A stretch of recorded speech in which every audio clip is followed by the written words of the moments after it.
Hey guys, so I wanted to start doing some entry signal videos. So here we go.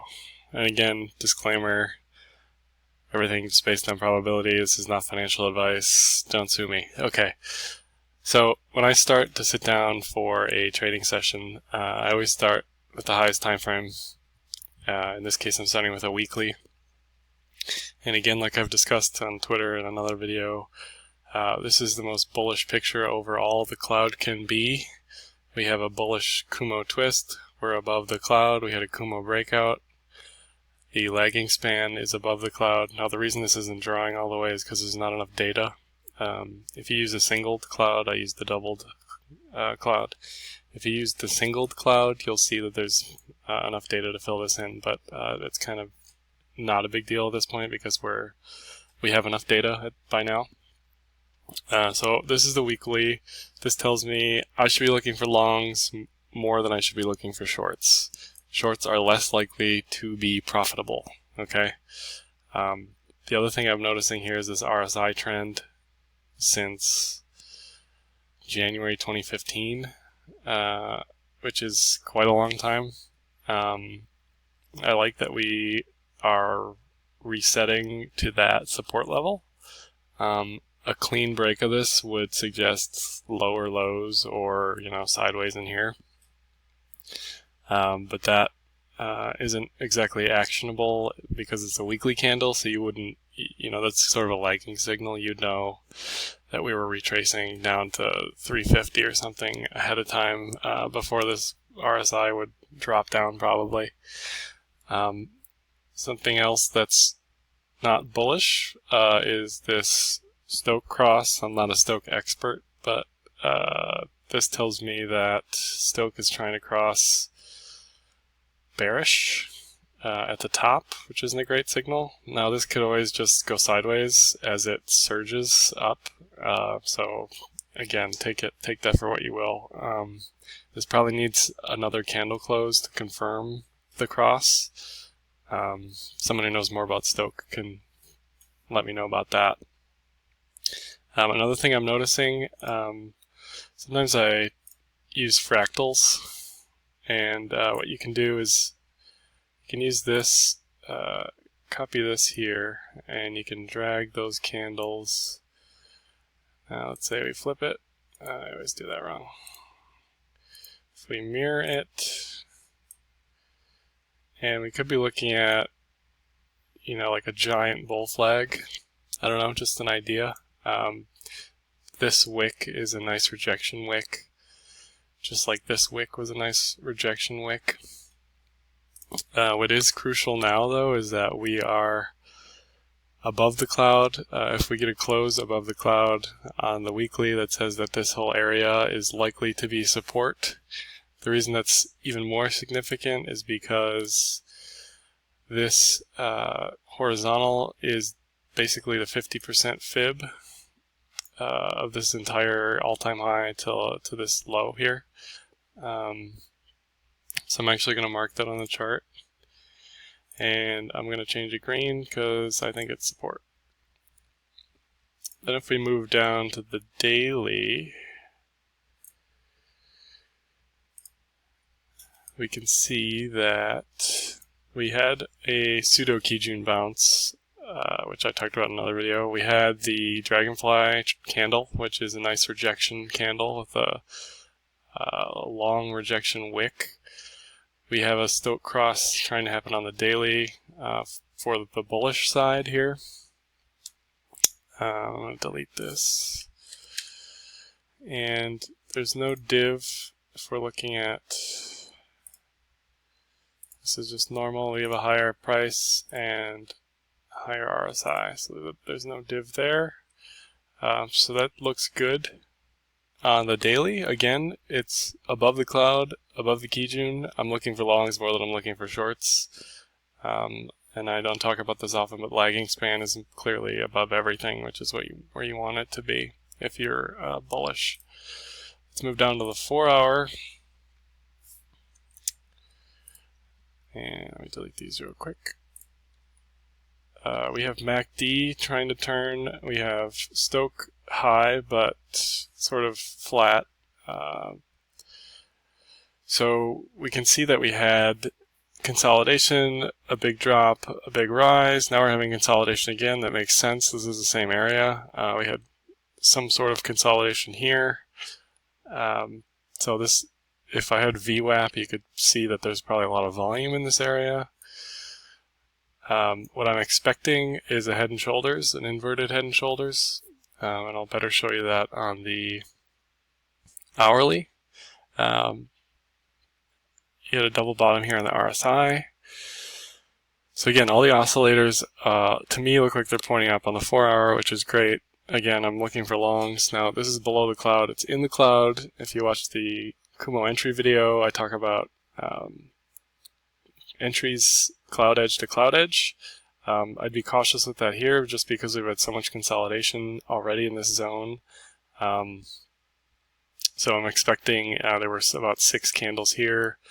I'm expecting about a day of consolidation again. One thing we might see, we could just go sideways, sideways, sideways, and then shoot through this Kumo twist. That happens quite often. Another option is, dropping below this horizontal, which is the weekly cloud, and testing this low again, testing this whole horizontal zone again. I don't think that's likely just because of how quickly we retrace that zone. And there's also Brexit stuff going on, so that helps us. It doesn't necessarily cause anything, but it helps Bitcoin for the bulls. Another horizontal I want to draw is here. You can see that this looks to be the resistance currently based on this previous level and this consolidation zone and our current consolidation zone. You'll notice that the Kijun's flat here, the cloud is flat here. Now if I go to my favorite time frame, the hourly, this is why I got super excited, okay? You can see we have, I think even more clearly now, I had an inverted head and shoulders trying to form, okay? We had the double bottom that I talked about on Twitter. Everybody probably saw that, great. And we have entry into the cloud, which is good. We're stuck between this zone, and again, if you don't use cloud, you'd probably see all this anyway, which is fine. Cloud just helps to add to the confluence. Oscillators are kind of flat, which is what I like to see when we're about to make a big move on the hourly. I like everything to be, I like this to be even flatter. I like RSI around 50, and it's 53. So this could stay sideways for, the weekend. I think most likely what we're going to see is sideways up. This zone is the key level, 673-ish on Bitfinex. If I take the cloud away here and I draw the, I can never find it, head and shoulders. You go this shoulder, you want horizontal. I'm just going to draw this from the middle of this zone here, this level, and the low. And you can see how well these zones are being respected, and these horizontals are matching the previous zone. And that's what you want to see with an inverted head and shoulders, or any head and shoulders. The only thing that's kind of weird is the volume profile kind of matches the head and shoulders. What you want to see is the most volume in the left shoulder, and then descending volume until the right shoulder, which tells you that there's consolidation and it's ready to break out. Your entry, again, it's not here, it wasn't here. Your entry is going to be a clear break of the neckline, which also, if we turn the cloud back on, is also a Kumo breakout, which is a cloud strategy. So you'll see the Kumo breakout, you'll see volume, hopefully, which means we have a Kumo breakout on volume, we have a chart pattern on volume. The other question you want to ask is, where is the target. So if let's remove all the drawing tools for a second and remove the cloud.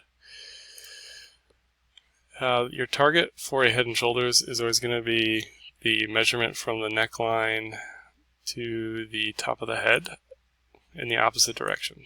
So if I take this and I move it to the neckline, it's about here, you can see that brings us almost 800 even, which is a psychological zone for resistance, which is great. Now we'll probably see resistance in this zone around 750, which is another flat even number psychological resistance. It's also where this triangle broke.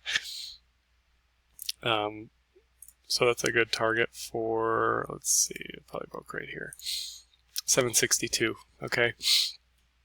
So if we're looking again, another indicator, I haven't talked about this in a video, but Bollinger Bands, those are as sort of a measure of volatility, and the idea is when the bands are tight, they are getting close to a move. If they are tight and the price is above median, it is more likely to break up than down. If they are tight and price is below median, it is more likely to break down than break up. There are some other weird rules that I'll talk about in another video. But right now you can see we're tight. We're probably tighter than we were here. I don't have B-band width on, but you can use that to measure, to get a numerical value for the width here. And again, the B-bands, you're looking for a zone up here. So here's a great 760 to 780 target where I see a ton of confluence on the hourly. What I'm waiting for to open my long is Kumo breakout. That means a candle close above the cloud. Now you have to use some discretion. If this shoots up 20 bucks, you know, where do I FOMO? Where do I open my trade? I'm probably going to set a price alarm for this level and watch it throughout the day today, throughout the weekend. Just wanted to break that down for you guys, and good luck. Happy trading.